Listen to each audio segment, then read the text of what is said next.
As the U.S. government continues stepping up its war efforts in Afghanistan, also increasing is the number of U.S. soldiers refusing to deploy to war. Joining me now to talk more about this topic is Dar Jamal. He is the author of The Will to Resist. Thank you for joining me.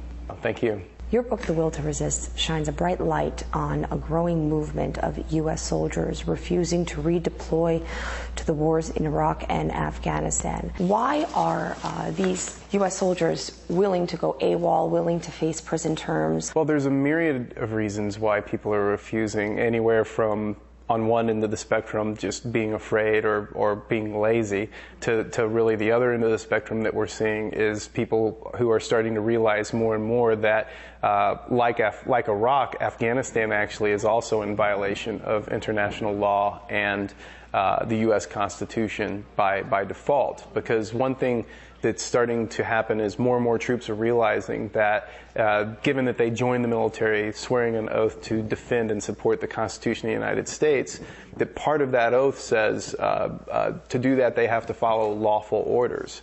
And so by definition, the invasion and occupation of Afghanistan, since it happened without UN Security Council ratification, and the fact that this is not an act of self-defense, it wasn't the nation of Afghanistan that attacked the United States. So a soldier, by definition, who follows a direct order to deploy to Iraq or Afghanistan is actually violating his own uniform code of military justice that says to follow lawful orders. So more and more soldiers are learning this, that it's, and therefore it's their duty to resist. Was it that you found that it was once the soldiers went over to Iraq and Afghanistan that they said to themselves, we are occupying this country? What made them change their mind? Yeah, most common, that's what happens, is that people deploy either to Iraq or to Afghanistan, and once they get over there, I've heard soldiers tell me things. Actually, a fellow I just talked with a couple of weeks ago who said, I got over there and I believed that we were going to liberate people and to help, etc.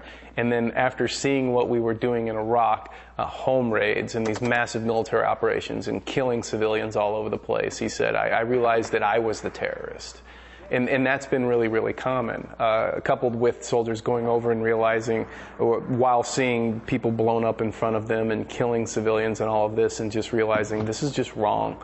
This is not what I signed up to join the military for, and I need to start trying to figure out a way to get out. What are the rough numbers? How many U.S. soldiers are we talking about? It's really hard to estimate exactly, but Pentagon figures show that of soldiers going absent without leave, which is probably the biggest category of the way people choose to resist, we're averaging between 4,000 and 10,000 soldiers going AWOL every single year. In the Army in between 2006 and 2007, we saw a 42% increase of the number of troops going AWOL. So it varies on the given year, but right now we're looking at a rough estimate of about 7,500 people going absent without leave every year, and right now that's increasing, corresponding with the massive surge in Afghanistan. What kind of punishment do these U.S. soldiers face? When a soldier decides to go to refuse a direct order to deploy, because that's what it is, they do this knowing there's going to be severe punishment. That, you know,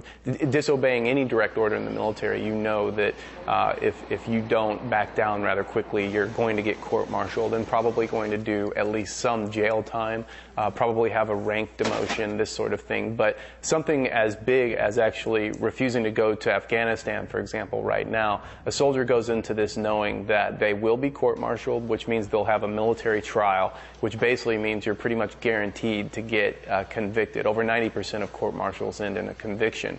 And it means, on average now, that they're going to be looking at about a year in a military brig.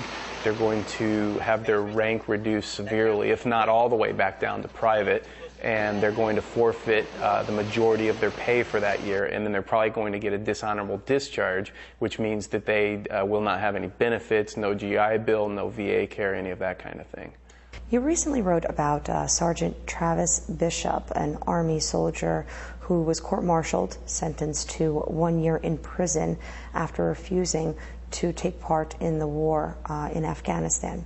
Can you explain what happened with Mr. Bishop? He was an individual who served a tour in Iraq for about 13 months, and then he came back and he realized, because of his religious beliefs, that he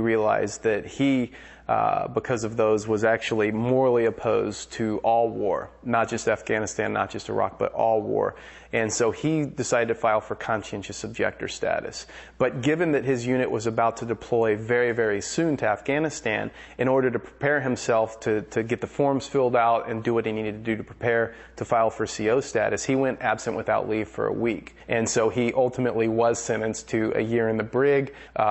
He had his rank reduced from sergeant to private and forfeiting 2/3 of his pay while he's in the brig, and then he would be getting a quite severe discharge as soon as he got out. So he obviously is paying a very high price for his stand, but as he told me when we talked right before he was literally marched out to the van in shackles, he said, well, I'm scared, this is very difficult, it's a very high price to pay, but I'm going to be able to sleep at night with a clear conscience. And what do you say to those people that say, well, war isn't pretty, war is an ugly thing, and if somebody's a member of the military, they have signed up to serve their country? Well, I would say that's absolutely true, but we need to look at this in proper context, that both of these are wars of choice. Both of these wars are in violation of international law and the U.S. Constitution, and force soldiers to violate their own uniform code of military justice.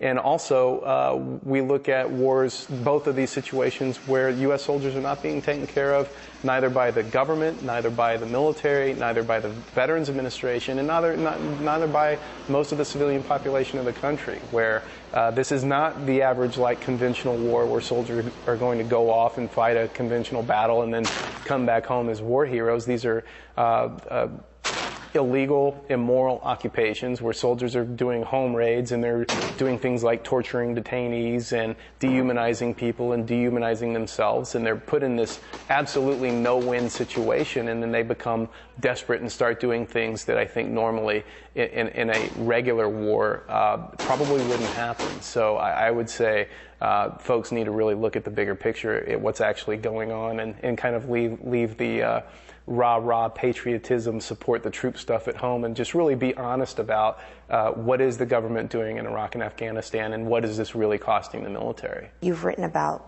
the suicide that has increased among these soldiers that come back with post-traumatic stress disorder, suffering from nightmares, saying that all they know how to do is kill people.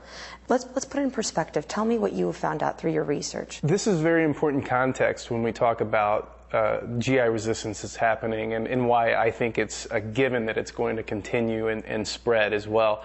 And it's when we look at what both these ongoing wars and occupations are doing to the military. I mean, we're looking at two major occupations, both of which really don't have an end in sight.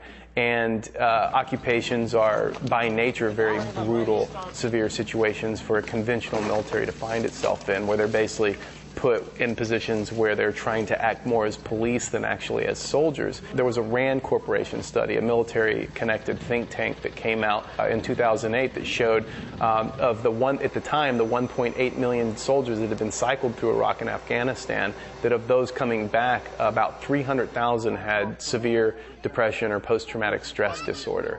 In addition to that, we see a massive increase in the number of suicides in the military. In the Army alone, for example, in 2007, there was a record number of suicides since 1980, which is the first year they started keeping track of the number. In 2008, they set another record in the Army, and this year, as we speak, they're on track for setting yet another grim milestone of suicides. And then we're seeing more and more stories, just literally in the last 2 weeks, horrible stories of homicides on bases here in the U.S. and soldiers coming back and murdering their girlfriends or their wives and then killing themselves. I mean, this happened last week at Fort Bragg. What is the U.S. government or Veterans Affairs doing to help these guys, to help treat them? The short answer is not enough, obviously. We have a Veterans Administration that, as of a few weeks ago, passed over a kind of a grim mark where they had over 1 million claims from soldiers and veterans for help that were backlogged. When a soldier comes back, the average wait to get treatment at the VA right now, as far as statistics go, is 6 months. Instead of actually taking more effort to increase the VA and try to help more of these people coming back home, instead we've had a minimum of 43,000 troops sent back into combat who've already been diagnosed with severe PTSD or other types of debilitating situations. We see actually over 48,000 have been redeployed who already have been diagnosed with traumatic brain injury from being nearby bombs when they go off. So we're looking that instead of more effort being put forth by the government or the Veterans Administration to try to help more soldiers, as we're well over the 2 million mark of people who've gone through in Iraq and Afghanistan. Instead of that, we're seeing, well, we're going to just try to keep this under wraps, keep these stories from getting out too far and too wide, and find other ways we can actually get these people and put them back in the system and recycle them back through the occupations again.